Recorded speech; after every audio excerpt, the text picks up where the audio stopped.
Sejam muito bem-vindos e bem-vindas ao Long Vision Talks, o seu canal para dialogar com gigantes. Eu sempre gosto de começar os meus treinamentos e palestras falando do nosso propósito. E aqui no podcast não seria diferente. O nosso propósito é reduzir o estresse e aumentar a felicidade e a compaixão nas organizações. A voz de hoje aqui comigo com certeza contribui com esse propósito, pois lidera com inspiração e transformação. Hoje eu converso com Rosana Harder, diretora de RH em Américas nos Estados Unidos, na Landis+Gyr. Rosana, seja muito bem-vinda e obrigado novamente por topar essa conversa, esse bate-papo. Tenho certeza que muita gente vai sair dessa conversa inspirada. Que bom. Obrigada pelo convite, Edu. Rosana, talvez nem todo mundo aqui que esteja nos escutando te conheça, mas eu te conheço muito bem. Mas eu vou te apresentar para o nosso público aqui. Tá bom. Vamos lá. Executiva de recursos humanos há quase 30 anos na área de RH. Passagem por empresas como a TriTech Motors, né? Volkswagen, CNH Capital, HSBC, foi lá que a gente se conheceu. Né? E há 8 anos na Landis+Gyr. Muita experiência, muita gestão de pessoas, mas talvez o grande aprendizado venha da maternidade do Gabriel e do Guilherme. Sim, com certeza. Psicóloga de formação, mestre em administração pela PUC e mais recentemente uma formação em coaching pela Columbia University de Nova York. É isso? É isso aí. Que legal. Rô, conta um pouquinho mais da tua trajetória, né? Como é que você foi parar na área de recursos humanos? Você é de Curitiba. Conta um pouquinho desse teu caminhar para nós. Bom, eu sou curitibana, curitiboca, nascida e estragada aqui. Boa. E eu me formei em psicologia e durante a faculdade eu sempre foquei na área clínica. E isso foi muito interessante, porque até o término da faculdade, o início, eu fiz residência clínica também, sempre foi o foco de atender consultório. Era o que você queria fazer? Era o que eu queria. Eu entrei na faculdade e segui mais ou menos nessa linha. Porém, no meio da faculdade, eu comecei a fazer estágio na área de recrutamento e seleção. E acabei sendo efetivada nessa área. Eu fui estagiária da Nossa Recursos Humanos, que é um spin-off da Landis+Gyr. É mesmo? Do Grupo Enepar. Olha só. E com a Marilda, com a Rosana, na época. E elas apostaram na minha falta de experiência daquela época. E eu comecei a trabalhar com recrutamento e seleção. O meu pai queria que eu fosse dentista. Fui para um caminho totalmente diferente. E acho que eu tive bastante sorte pelo caminho. Eu brinco que quanto mais eu trabalho, mais eu estudo, mais sorte eu tenho. e foi nessa linha. Foi aí que eu comecei. Eu fiquei uns 2 anos e meio, mais ou menos, na Nossa. E foi bem na época que as grandes empresas começaram a vir para Curitiba. Tiveram alguns benefícios. Então, Curitiba, Campo Largo, São José dos Pinhais. Então, chegou Chrysler, chegou TriTech Motors, que é uma joint venture da Chrysler com a BMW. Sim. A Volkswagen, Renault, enfim. E a Nossa fez vários projetos de recrutamento em massa para essas empresas, seja para a área operacional ou mesmo para as vagas mais especialistas. Como eu falava inglês na época, né, sempre gostei, já falava um pouco, elas acabaram me direcionando para esses projetos. Então, eu entrar na TriTech Motors depois na área de recursos humanos foi uma consequência ali da carreira. Eu já fazia um trabalho de exclusividade com eles e acabei entrando justamente na área de desenvolvimento de liderança. A TriTech Motors segue o sistema Toyota de produção, então nós tínhamos um formato de análise, de assessment dos funcionários para que eles fossem líderes, então tinha tanto a parte de assessment quanto de desenvolvimento de liderança baseado no sistema da Toyota. Vieram alguns consultores para o Brasil, me treinaram em como fazer o assessment, em como criar os assessments e como treinar as pessoas. Ou seja, você foi capacitada. Fui capacitada. De novo, o idioma naquele momento foi um diferencial, né, porque eram todos americanos e tudo. Então, eu fiquei um tempo ali e aí fui para a Volkswagen também, que também foi uma outra experiência. Nós tivemos lá uma profissional da Volkswagen Alemanha que veio para o Brasil e cuidou de um projeto chamado Talentos do Paraná. Olha só. Então, também... E aí, toda aquela bagagem que eu tive com o pessoal do sistema Toyota de produção, durante a Tritec, todo aquele conhecimento me serviu para entrar nesse projeto, porque ela queria alguém que construísse um assessment para isso, para que a gente fizesse também recrutamento e desenvolvimento.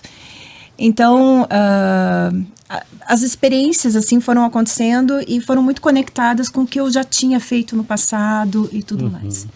Passei 7 anos na Volks, aí eu fui para o Banco CNH, passei 3 anos e meio lá, foi a minha primeira posição mais generalista em recursos humanos, então o banco ainda era muito vinculado à indústria, e eles queriam recursos humanos mais exclusivo para eles ali, né, de dedicação exclusiva, então trabalhei 3 anos e meio lá.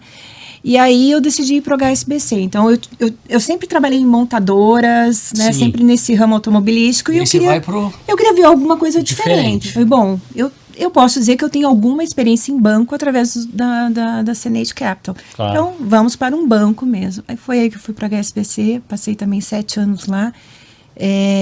Fui para cuidar da área de engajamento, a parte de desenvolvimento organizacional, né, que envolve engajamento, cultura, diversidade e a parte de change management. Fiquei um bom tempo como head de learning para o Brasil e para a América Latina, para algumas escolas de negócios, que a gente chama. O banco foi vendido, né, no Brasil, e como eu queria naquele momento permanecer numa empresa global, enfim, o Bradesco comprou o HSBC no Brasil, eu tinha interesse em me manter numa empresa global, né, numa empresa multinacional que me desse, inclusive, oportunidade de carreira internacional. E aí apareceu a Landes com um super desafio de fazer toda uma mudança de cultura, e principalmente uma mudança de identidade de recursos humanos. Então, nós tínhamos até então uma área mais operacional, mais voltada a RH operações, e a ideia era que justamente o foco em gestão de pessoas, gestão de talentos, desenvolvimento, cultura, engajamento, fossem outros assuntos a serem tratados. Então, foi aí que eu decidi aceitar o desafio. Estou lá há 8 anos. E no último ano aí me mudei para os Estados Unidos. Então hoje a minha função continua com o Brasil, mas eu também atendo Japão e Canadá. Que legal. A gente vai falar bastante sobre essa tua movimentação, né? E como é que tem sido isso. Eu quero muito escutar, porque eu acho que tem muitas pessoas que talvez estejam ou queiram fazer um movimento parecido. Quero escutar como é que foi, as dificuldades, as facilidades, quais são os benefícios, mas isso um pouquinho mais para frente. Eu queria resgatar aqui como é que a gente se conheceu, que foi no HSBC. Isso mesmo. Né? Quando a gente fazia o famoso Presentation Skills. Exatamente. Lá no CETRI, né? Eu vivia no CETRI, e foi lá a primeira vez que a gente teve contato e a gente se conheceu. E talvez você não, quer dizer, você sabe, mas as pessoas não saibam. Eu acho que eu não estaria aqui hoje conversando com você, e a Long Vision não estaria fazendo o que a gente faz com o Five Behaviors se não fosse você. Acho que aqui a gente precisa dar crédito onde de fato merecido. Eu me lembro muito bem quando você me chamou para conversar. Você não vai me fazer chorar, né, Du? Não vou te fazer chorar, mas talvez a gente chore junto. Mas eu me lembro muito bem quando você me chamou para a gente falar um pouquinho sobre, né, o que você via pela frente de oportunidades de desenvolvimento em comunicação na Landes, e você me trouxe essa demanda. Olha só, eu queria ver se você topava, ou se você topa, você e a Penélope, fazer esse trabalho aqui com essa metodologia, porque o Marcelo, na época o CEO, tinha feito um trabalho nos Estados Unidos com seus pares, e a gente quer cascatear essa metodologia aqui. E aí você me deu o livro, você me contou um pouquinho da metodologia. E ao mesmo tempo, o Carlos Sisto, né? Você sabe essa história do CEO do Banco CNH, onde você tinha trabalhado, e queria trabalhar com a mesma metodologia. Então, quando as pessoas me perguntam, como é que você conheceu a metodologia? Ela caiu no nosso colo.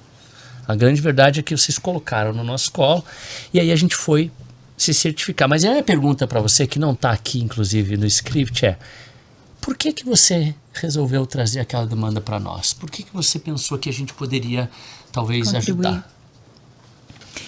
Bom, a metodologia do Five Behaviors estava sendo desdobrada em Américas, mas começou com os Estados Unidos.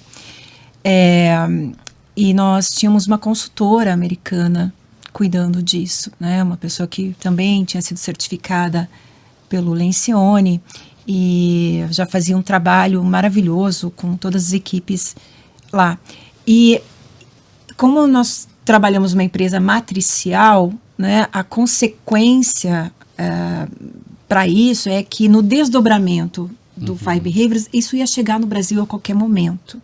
Não necessariamente nas equipes daqui, mas, por exemplo, o nosso CEO, que reporta para o CEO de Américas, ele participou. Sim. Aí nós tínhamos o nosso diretor comercial, o nosso diretor de operações, que também participou. E aí chegou um momento que a gente viu sentido em desdobrar também para o Brasil.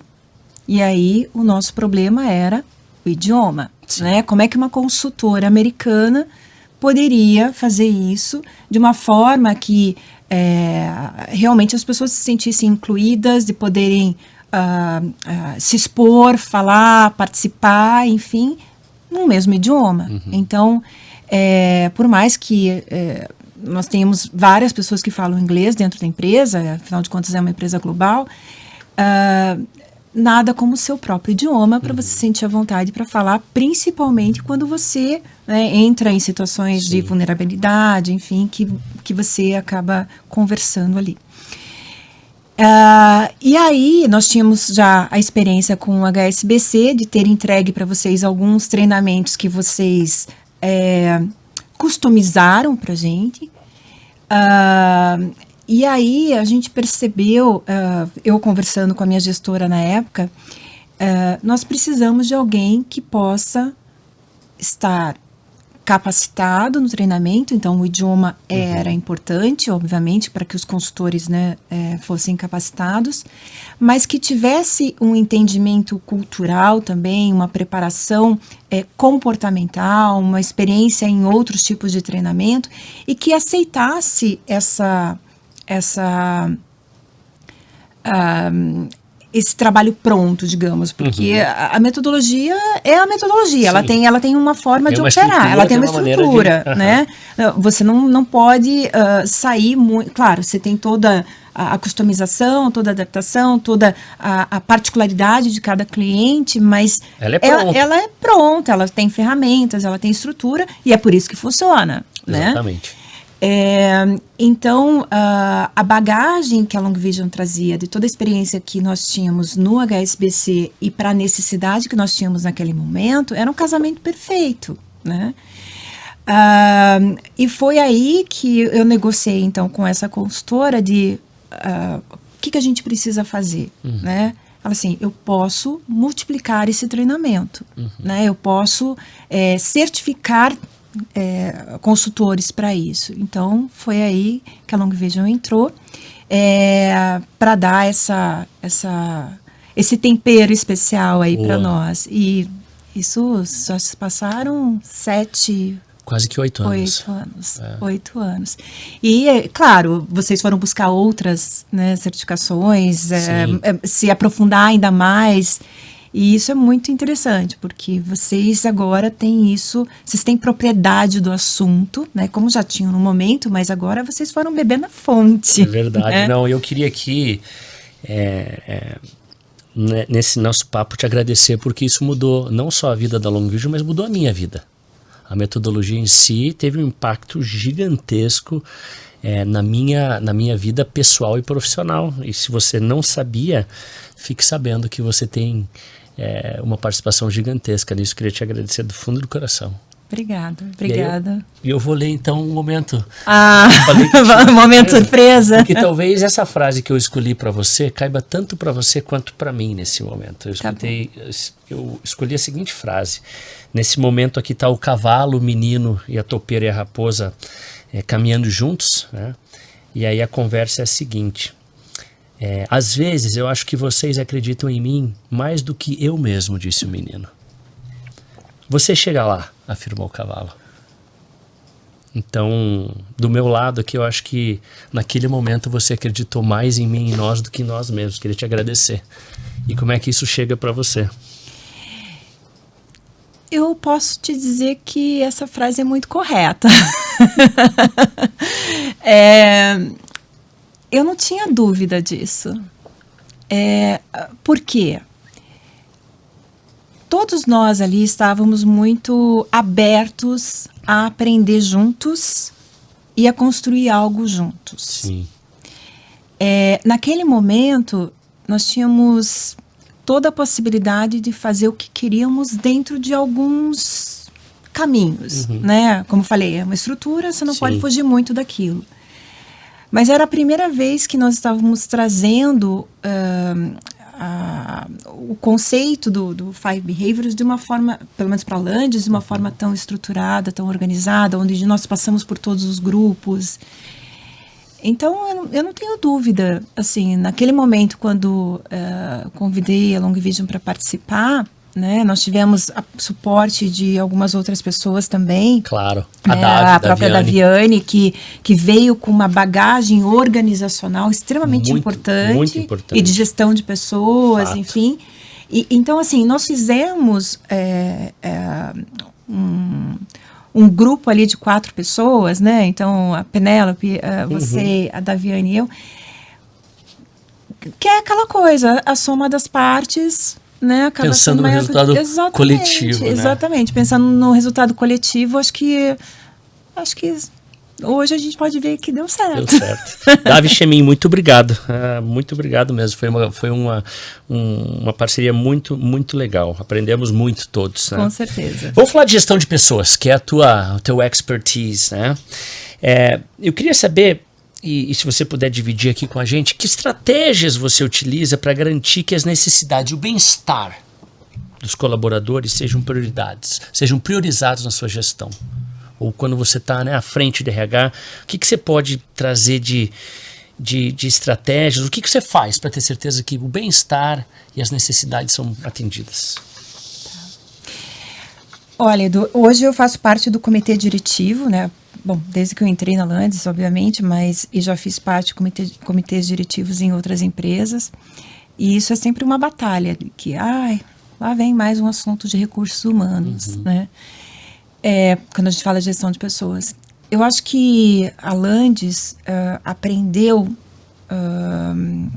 ou pelo menos reconheceu, né? Já tinha aprendido antes, mas reconheceu, que se faz negócios através de pessoas, e se as pessoas não estiverem bem, os negócios também não vão bem. Isso isso é óbvio. Não é óbvio. Para muitas pessoas, é óbvio para recursos humanos, às vezes nem para recursos humanos. É óbvio para várias pessoas, mas não é para todo mundo, principalmente para um comitê diretivo que está focado no resultado. E não é necessariamente um resultado a qualquer custo, é um resultado. Sim. Né? Então, o nosso CEO, ele tem que prestar contas regionalmente, globalmente. Então, é uma dificuldade muito grande, e você, então, tem que estar o tempo todo falando desse assunto com os outros gestores. Fato. Né? A partir do momento que eles percebem que capital humano é a grande vantagem competitiva das empresas, e, de novo, que se faz negócios e resultados através de pessoas, muda um pouquinho o olhar, né? Então, todos começam a se preocupar com gestão de conflitos, com gestão do mau desempenho. Sim. Né? Às vezes, quando eu falo isso, gestão do mau desempenho, as pessoas falam assim, nossa, mas que estranho isso. Sim, você tem que fazer a gestão, porque se você não faz a gestão de uma pessoa que não está indo bem, você contamina e desmotiva todo o restante da equipe. Mostra que você não está cuidando da tua equipe, né? Então, eu não estou dizendo que você tem que desligar a pessoa, mas você tem que fazer um trabalho com ela. De repente, ela não está no lugar certo, né? E vai para outro lugar e reage, né? Mas fazer nada não é uma opção. Então, na Landes a gente busca muito a questão de fazer as pesquisas de engajamento, mesmo as posts, né, que a gente chama que são as mini pesquisas de assuntos determinados. Muito trabalho com a liderança de desenvolvimento dos líderes, de fazer a gestão de talentos também, de buscar identificar quem são as pessoas que realmente podem assumir posições futuras. Cuidar das pessoas se elas estão se sentindo bem. Acho que um exemplo grande disso foi justamente durante a pandemia, né? O cuidado que a gente teve com todos que estavam em casa, com todos que estavam trabalhando, né? De realmente saber se as pessoas estavam em segurança, se sentindo protegidas, né? Durante um período que acho que todo mundo passou, né, teve impacto com certeza. Então, o cuidar das pessoas, para a gente, é fundamental. E hoje eu posso dizer que isso não está somente em recursos humanos. Isso já faz parte da cultura organizacional da empresa. Quero aproveitar essa tua fala e aí olhando um pouco da tua vivência, né? Então, você passou por uma cultura americana lá atrás, a TriTech Motors, americana. Americana e alemã. Sim, a BMW tinha um impacto grande para nós. Depois, Volks, alemã. Depois, CNH Capital, italiana. Com enfoque mais americano. O Capital mais americano, mas sim. Tá. Italiano e agora também a Landes, cultura americana. HSBC britânico. Olha que legal nessa tua carreira. Mas vamos lá. Quais são para você as características de uma cultura independente americana, brasileira, italiana, que realmente priorize ou prioriza as pessoas? O que a gente pode notar de característica nessa cultura organizacional que de fato prioriza as pessoas? O que a gente pode ver no dia a dia? Como é que isso se traduz no dia a dia?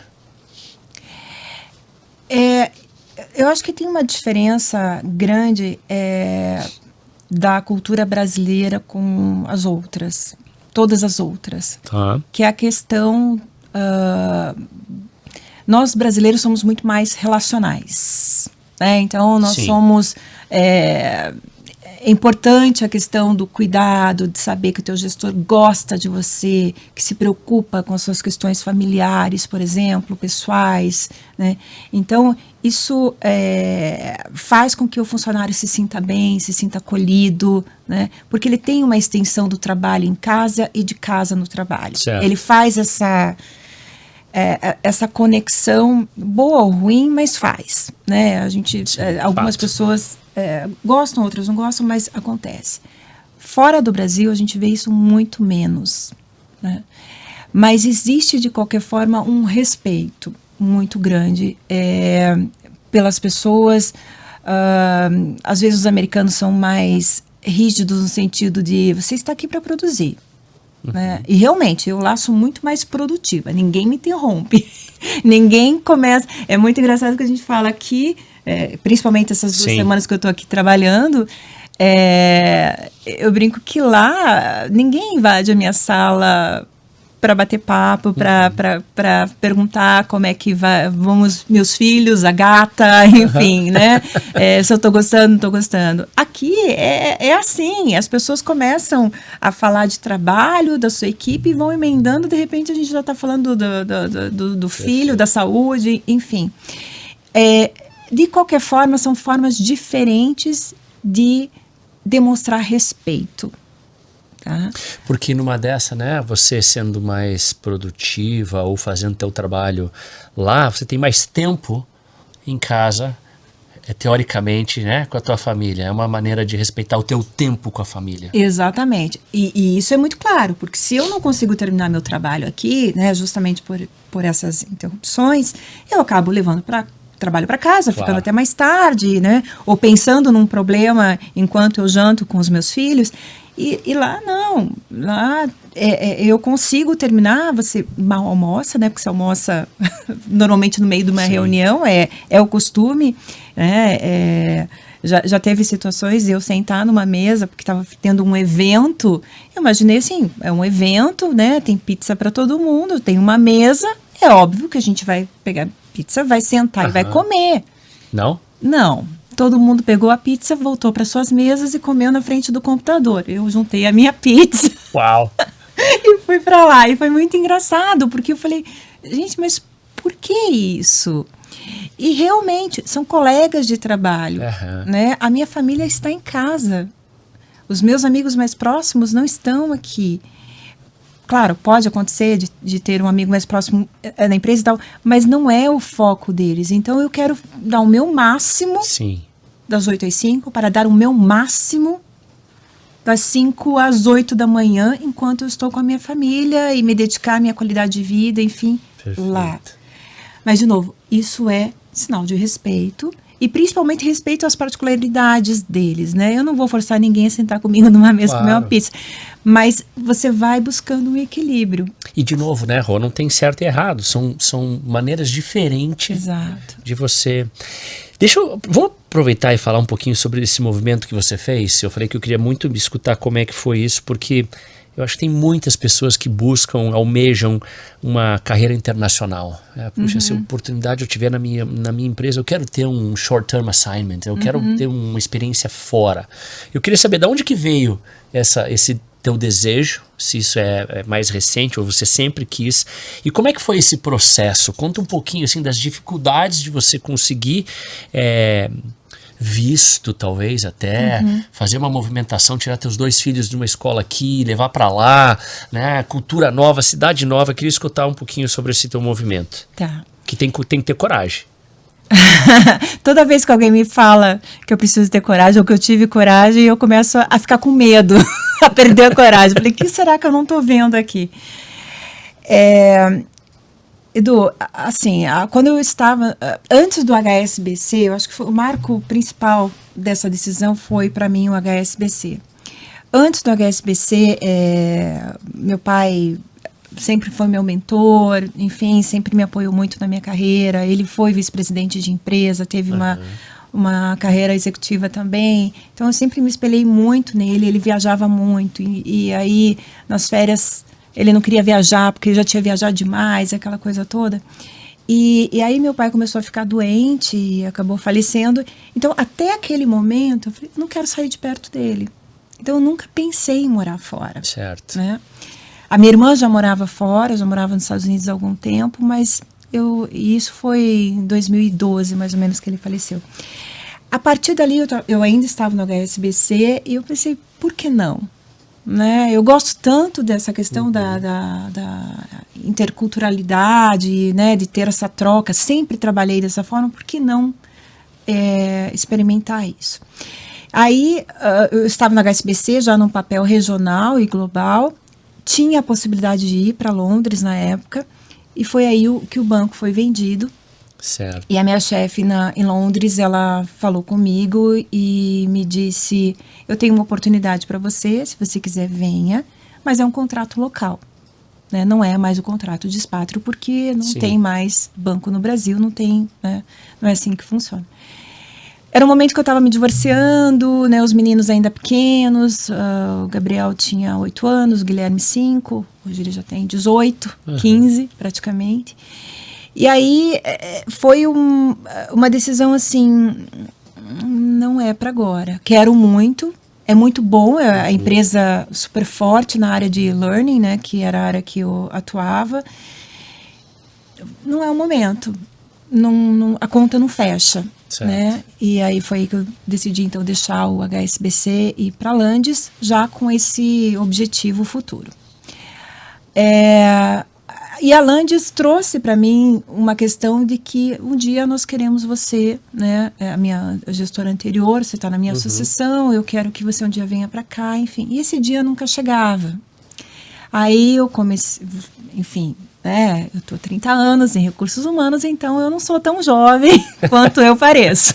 Não, os meus filhos crescendo e é aquela questão, né? Vai chegar um momento que eles não vão querer mais ir comigo, porque criam outros vínculos aqui. Vão ter a vida deles aqui já. Exatamente, né? Cria algumas raízes aqui e não vão querer sair. Mas para mim era isso que faltava ainda para minha experiência, né, de carreira.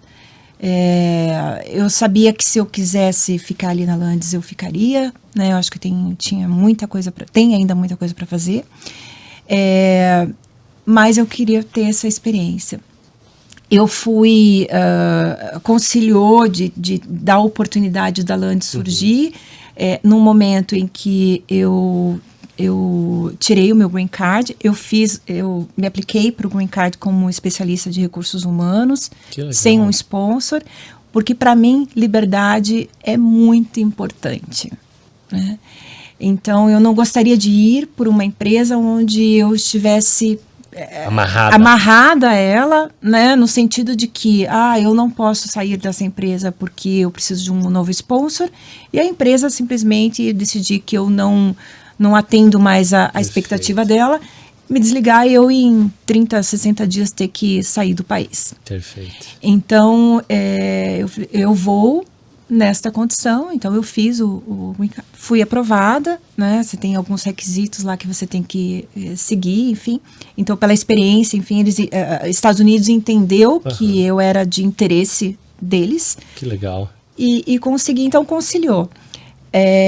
E aí vem toda a questão. Essa é a parte operacional, burocrática. E ela é demorada? O meu processo de Green Card nessa modalidade demorou um ano e pouco. Legal. Mas eu não tinha pressa também, né? Sabia que as duas coisas poderiam caminhar juntas, né? Tanto a oferta quanto o Green Card. Então demora mais ou menos isso.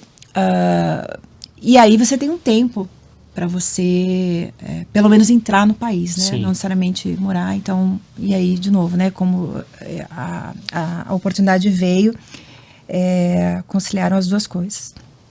E aí é aquela questão. Então, vou eu, meus filhos, e para uma empresa que eu já conheço muito bem, né? Já trabalho há anos. O meu chefe continuaria sendo o VP de RH da região, Perfeito. Que já era.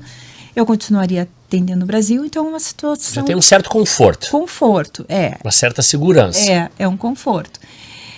Mas com 2 adolescentes, né, deixando os amigos para trás, a escola para trás, tendo que voltar 1 ano e meio na escola, né, porque eles são pela faixa etária, ali, pela data de corte, né, dos Estados Unidos, eles tinham que voltar 1 ano e meio. Os amigos do meu filho mais velho indo para a faculdade e ele tendo que voltar para o 2º ano do high school. Então, eu não posso dizer que foi uma experiência fácil, Edu. Ela foi angustiante, eu diria. Mas não que... Porque você pensa em muita coisa. Eu sou uma pessoa que penso em muita coisa. Eu faço um plano A, B, C, D e assim, né? Então, eu queria muito ter ideia das variáveis que eu ia encontrar lá. Tive muito medo dos meus filhos sofrerem bullying, né, de sofrerem algum tipo de preconceito por serem latinos, né. Eu falo que os meus filhos têm o fato de repente serem brancos, né, e tudo mais, não tem uma questão de preconceito por raça, mas são latinos e o preconceito existe. E você está lá 1 ano? 1 ano. Passaram por algo assim, não? Não passamos. Não passamos, eu não sei te dizer se não passamos pela razão que eu vou te dar, né, ou se foi só uma coincidência. Aonde nós moramos então, é o estado da Georgia, né, então tem a Atlanta e nós ficamos em Alpharetta, que é onde fica o escritório da Lantis. Então eu decidi morar perto da empresa e o escritório, as escolas também são perto. É um polo de tecnologia, então lá tem muitos indianos, coreanos, hispanos com certeza. Um dos melhores amigos do meu filho é da Indonésia. Olha só. É claro que o meu filho mais velho, como joga bola, os amigos dele são brasileiros, são Colômbia, Venezuela, enfim, porque é a tribo deles ali, né? Então eu acredito que estão todos no mesmo barco. Entendi. Claro, tem os americanos, mas eu acho que eles já estão mais acostumados. E assim, a gente está falando de jovens, né? Então eles acabam interagindo por afinidades e esquecem um pouco essa questão de preconceito. Do meu lado, eu não vi dificuldade, não senti. Assim, algumas pessoas com menos paciência para conversar com você numa velocidade que você possa entender o inglês. Eu falo inglês desde que eu tinha 10, 13 anos e eu acho que eu ainda não falo. Essa impressão. É essa impressão que a gente tem, né? Que não, quando você não entende o quê? E ainda quando você pega um sotaque diferente e tudo mais. Então, com um pouco menos de paciência... mas é que o brasileiro é aquela coisa, né? Você recebe um americano, estrangeiro de qualquer outro país, você já, em 5 minutos, você está falando a língua dele, sim, né? Sim, fato. Você está levando para casa. E claro, não, né? Deixa eu aproveitar esse teu gancho aqui, porque a gente está falando já de desafios, superações. E aí, se eu puder perguntar para você, conta para nós aqui um momento particularmente desafiador, ou muito desafiador, na tua carreira. E como é que você superou isso? Talvez qual tenha sido o momento mais difícil da tua carreira? Quando eu trabalhei na Volkswagen, os últimos 3 anos eu fiz parte de um projeto, como eu falei, projeto Talentos do Paraná. E esse projeto, ele era uma cópia do projeto da Volkswagen na Alemanha chamado Auto 5000. Então, a cidade de Wolfsburg, na Alemanha, ela sempre foi muito dependente da operação da Volkswagen, né? Então, todos trabalhavam de alguma forma para ou dentro da Volkswagen. E aqui em Curitiba, no lançamento, quando a gente recebeu o projeto Fox, né, que era o novo carro da Volkswagen, veio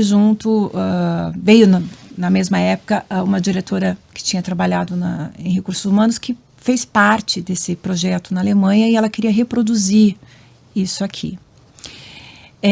Onde nós construiríamos oportunidades de trabalho para pessoas que não tinham a qualificação, a educação que as posições da Volkswagen exigiam, que era segundo grau, experiência anterior e tal. Então, nós criaríamos uma nova linha na estrutura, né, onde pessoas com menos qualificação e experiência poderiam, através de um assessment, ter uma avaliação de potencial para que elas fossem treinadas, preparadas para realmente... Então, tinha um quê de projeto social, de inclusão, né, de pessoas. Foram contratadas, acho que, sei lá, em torno de 300, que legal. 300 pessoas, mais ou menos, com esse objetivo. Depois o projeto acabou tomando uma outra linha por questões até políticas e tudo mais. Nesse momento, eu trabalhava, acho que 14, 16 horas por dia. Mas era uma coisa, assim, apaixonante de fazer. Certo. Então, a equipe toda era muito desafiada. Nós fizemos esse trabalho para todas as unidades da Volkswagen, principalmente no processo de desenvolvimento de pessoas e construção de treinamentos mais voltados para o desenvolvimento do pessoal de produção e de liderança. E aí... foi um momento que eu viajava muito também. Então, tinha noites que eu acordava e não sabia onde eu estava. Nossa. Bom, você deve saber o que é isso. Eu, às vezes, o que acontece comigo, eu tenho que dar o número do quarto no hotel, né, para o café, eu dou o número do quarto da noite anterior. De outro hotel. Eu sei bem como é que é. Não, às vezes, eu acordava de madrugada, assim, eu tinha que olhar para a janela e tentar me situar aonde eu estava.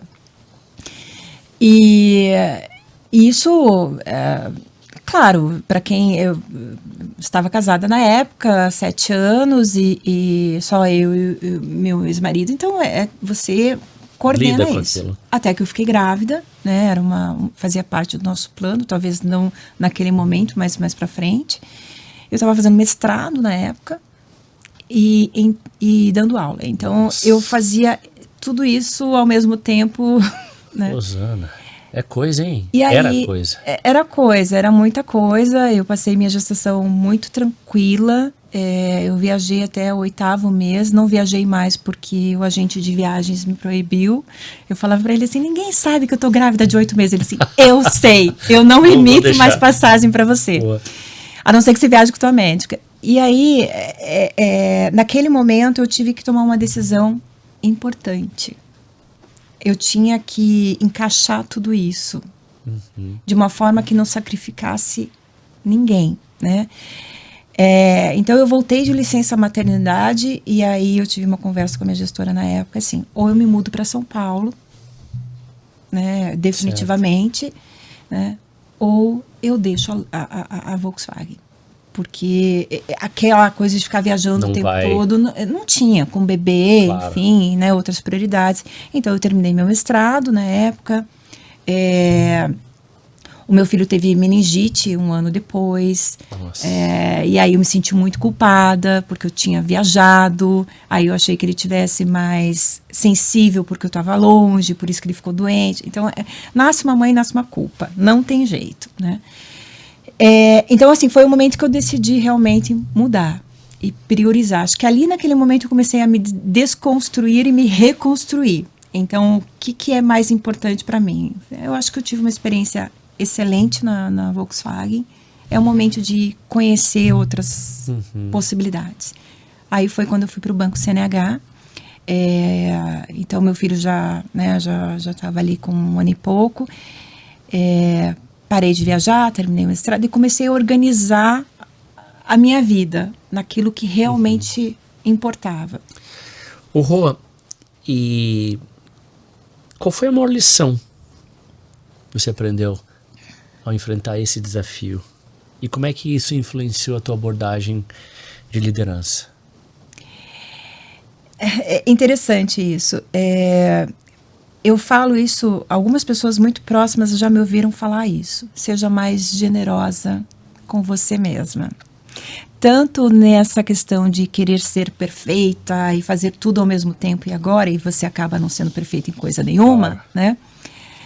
Como no se culpar, no se cobrar e se preocupar tanto com a opinião dos outros. Eu acho que isso é uma coisa que hoje eu trago muito para minha equipe e trago muito para as pessoas, né, que se cobram demais nesse sentido, né, de querer fazer tudo. Eu acho que as pessoas têm que procurar se desenvolver, têm que procurar o que gostam de fazer, mas você tem que fazer escolhas. Você não vai ser tudo. Né? Você não vai conseguir ser perfeito em tudo, né? Como diz um amigo meu, tudo não terás. Tudo não terás, ou pelo menos não do jeito que você quer, exatamente. No momento que você quer. Então, acho que essa questão do se desconstruir, se desapegar, né? E principalmente fazer escolhas, e assim, até hoje eu faço escolhas. Eu não uso rede social, eu não tenho...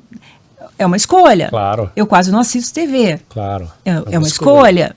Eu saio 5 horas e quero ficar com os meus filhos, eu faço questão de jantar com eles. É uma escolha, né? Até o não escolher é uma escolha. Claro. Então, eu acho que isso é o mais importante para as pessoas entenderem que você não vai abraçar o mundo, mas você tem que fazer, tomar decisões, fazer escolhas, buscar o que melhor te encaixa com um perfil, enfim, acho que é mais por aí. Mas, Rosana, mas talvez escutando você aqui, o que fica marcado para mim em vários dos exemplos que você trouxe ao longo dessa tua carreira é que você, de uma certa maneira, fez escolhas, mas sempre tomando as rédeas do teu destino e o que você queria para você. É um pouco disso, né? Porque, por exemplo, puxa, eu quero ir para os Estados Unidos, eu quero ter uma experiência no exterior, mas eu não quero ir numa condição onde eu fique presa, amarrada com uma empresa onde eu fico refém, né? Então eu vejo que sim, mas você sempre, na medida do possível, tentando tomar controle ou rédeas da situação, do que faz sentido para você, daquela escolha que para você faz sentido, é isso? Eu acredito que eu sou uma ótima planejadora, controladora, né? Tem uma conhecida minha que um dia usou uma palavra que eu acho que resume muito também. Eu sou muito desbravadora. Uhum. Né? Por isso que eu brinquei, né, com a história da coragem, quando alguém vira para mim e fala assim, nossa, você é muito corajosa. Eu falei, gente, o que eu não percebi? O que eu deixei para trás, né? Porque claro, não quer dizer que eu não tenha medo, tô indo mesmo claro. Assim, né? Então, acho que eu sou, nesse sentido, eu sou realmente corajosa. Mas eu sempre busquei lugares que me fizessem bem e que fossem alinhados com o que eu tenho de interesse de carreira. Entendi. Ou mesmo pessoais. Então, assim, morar... eu queria ter uma carreira internacional. Ótimo. Você iria para a Colômbia? Não sei. Você iria para a Argentina? Não. Você iria para... sei lá, para... Holanda? Não sei. Estados Unidos? Inglaterra? Sim. Né? Aonde isso fosse legal, né, estar... Para você? Para mim e também para os meus filhos, claro. Né? E aonde eles se sentissem também acolhidos. Eu não iria para um lugar onde eu não fosse... E hoje mesmo eu não fico num lugar onde eu sei que eu não sou aceita, ou eu não sou valorizada, não sou reconhecida. Para mim, assim, fecha e continua a vida. Vamos para o plano B. Eu não sou muito de ficar esperando, talvez isso seja bom, seja ruim, não sei, mas eu não sou de ficar esperando muito as coisas acontecerem por conta dos outros. Esse é o sentido que eu queria trazer. Você faz acontecer, você não espera acontecer. Mas assim, de novo, né, Edu, tem a parte boa e a parte ruim, né, porque, como eu falei, liberdade para mim é uma coisa extremamente importante. Liberdade de escolha, liberdade financeira, liberdade emocional. Então, sim, quer ir comigo? Vai, mas eu não vou te esperar. Então, é mais ou menos nesse sentido de que eu busco aquilo que faz sentido, não é nem necessariamente faz bem, mas faz sentido para mim e para minha família. Tanto que eu conversei muito com os meus filhos antes de ir, né? O que vocês acham?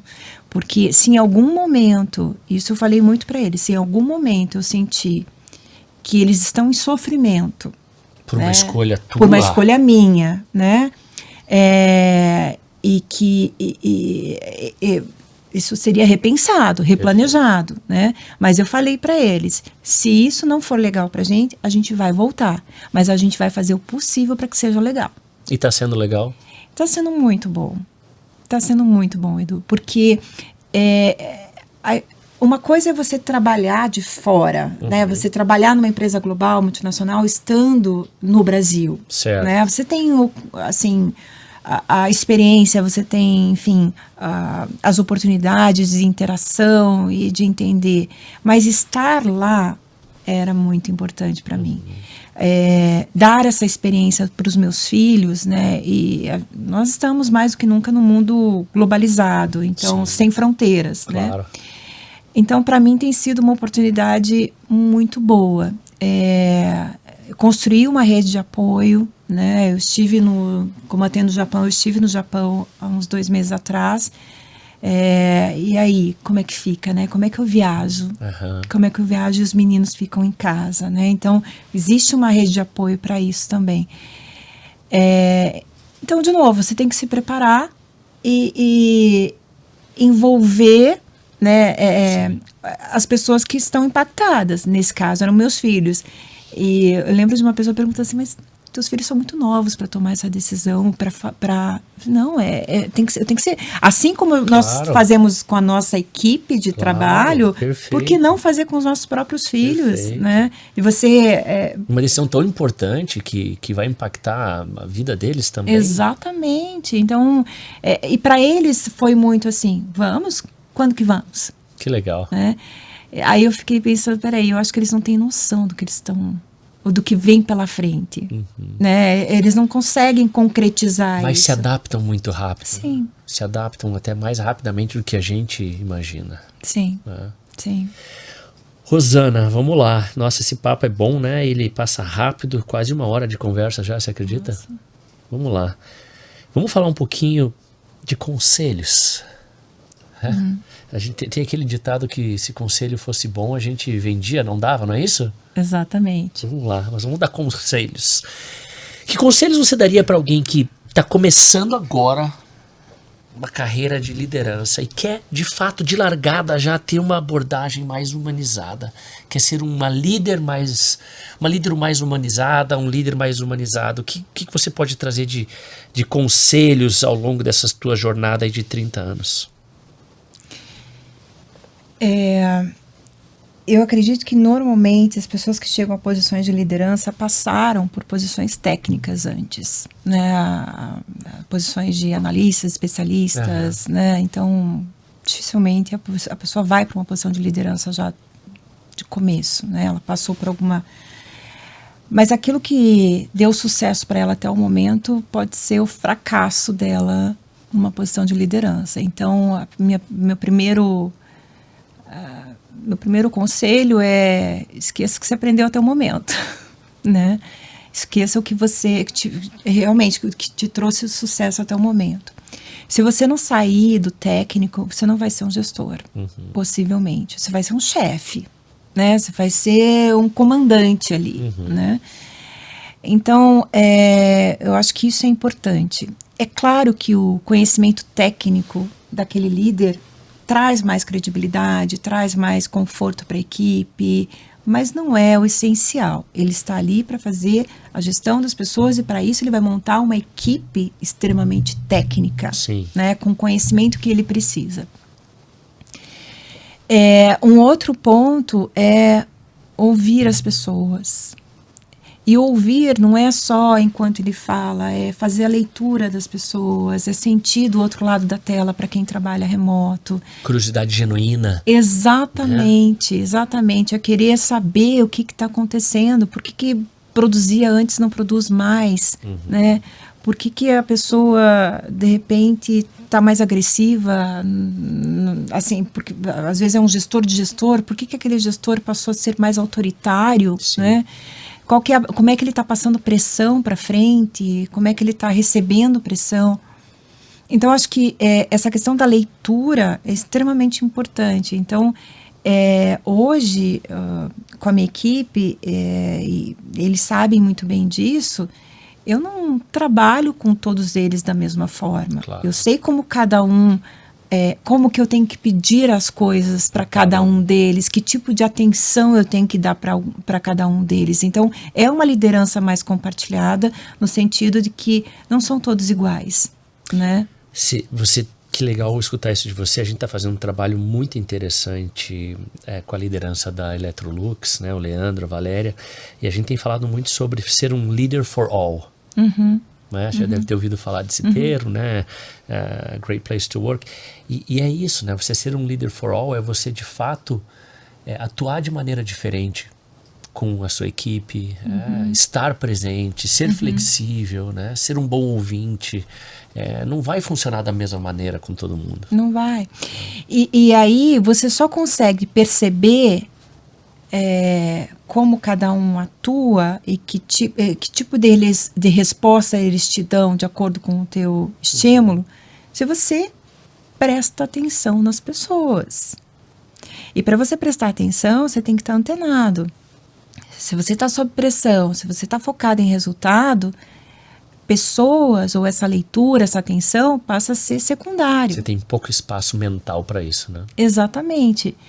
Então, o gestor, né, o líder é justamente a pessoa que inspira, que está preocupado com o desenvolvimento. Sim. A gente tem dentro da Landes uma frase assim, que diz: quem é insubstituível é impromovível, né? Então, se você quer ter um futuro na tua carreira, você tem que preparar a tua equipe, você tem que preparar um sucessor.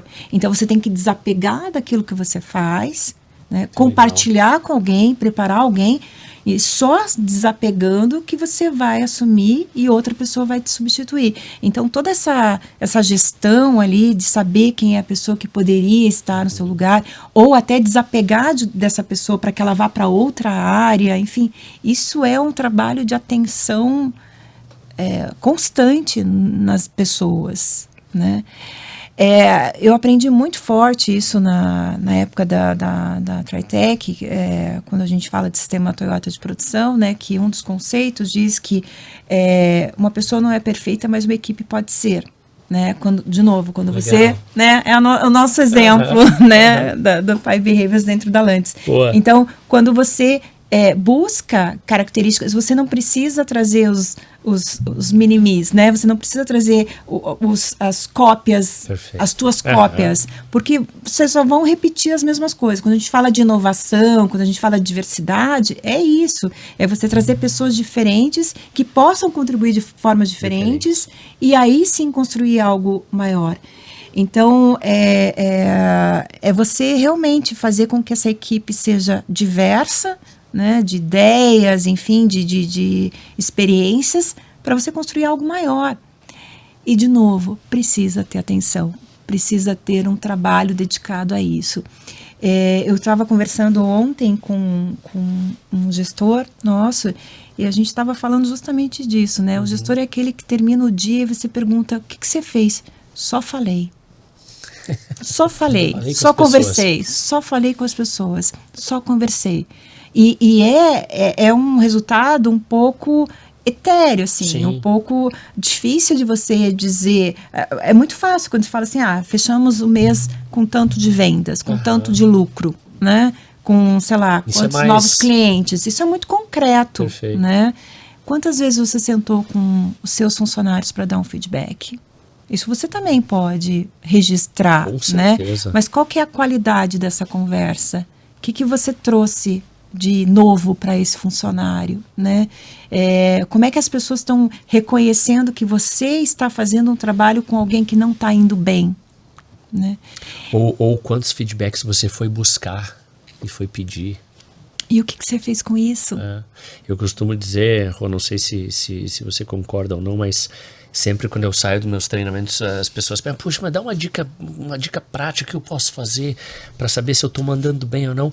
Pergunta para a tua equipe qual é o impacto da tua liderança neles. O que você como líder, como é que você está impactando? Como ele vai para casa, né? Como ele, o dia a dia dele, então, ou dela, então saber disso, né? Conversar com as pessoas. Depois que nós começamos o trabalho do Five Behaviors dentro da Lantis, a gente tem muito esse trabalho de coragem, né? A questão da vulnerabilidade. Então, de você buscar o feedback, de você ouvir e você fazer algo com isso. Né? Não só o de pedir, mas de você ter a coragem também de dar um feedback para alguém, né? Sem medo de que isso vá, de alguma forma, atrapalhar a relação profissional, pessoal entre vocês, né? Seguindo uma estrutura adequada de feedback, é muito possível fazer isso, né? E isso traz um crescimento para os dois lados. Com certeza. Né? E é claro, a gente busca pessoas que a gente confia para fazer isso. Então, por que eu não vou ouvir? Por que eu não vou levar em consideração? Verdade. Né? Por que eu não vou pensar em mudar? E se eu mudar? Né? E se der certo, se eu mudar? Então, acho que esse é um ponto importante do dia a dia do gestor ali, que não é todo mundo que tem essa coragem, talvez, ou essa vontade de fazer. Enfim, então que legal. É um trabalho árduo. Rosana, bate-papo maravilhoso, né? Passou rápido, não passou? Passou. Queria te agradecer mais uma vez, antes de eu fechar aqui. Muito obrigado pela aula, pelos insights, por compartilhar um pouco da tua experiência, da tua vivência. Tenho certeza que muitas pessoas aqui vão sair impactadas e inspiradas. Que bom. Bom contribuir. Muito legal. Obrigada. Imagina. Bom, mais uma vez, galera, esse foi um Long Vision Talks, dessa vez compartilhando a voz dessa gigante Rosana Harder, diretora de RH em Américas nos Estados Unidos, da Lantis Gear, e uma grande amiga. De novo, obrigado a você, Rô, pela participação e aos nossos ouvintes e colaboradores. Quer saber mais sobre histórias fantásticas de grandes líderes? Curte aqui o canal, segue a gente, compartilhe os episódios com quem precisa daquela grande pitada de inspiração. Até a próxima. Tchau, tchau.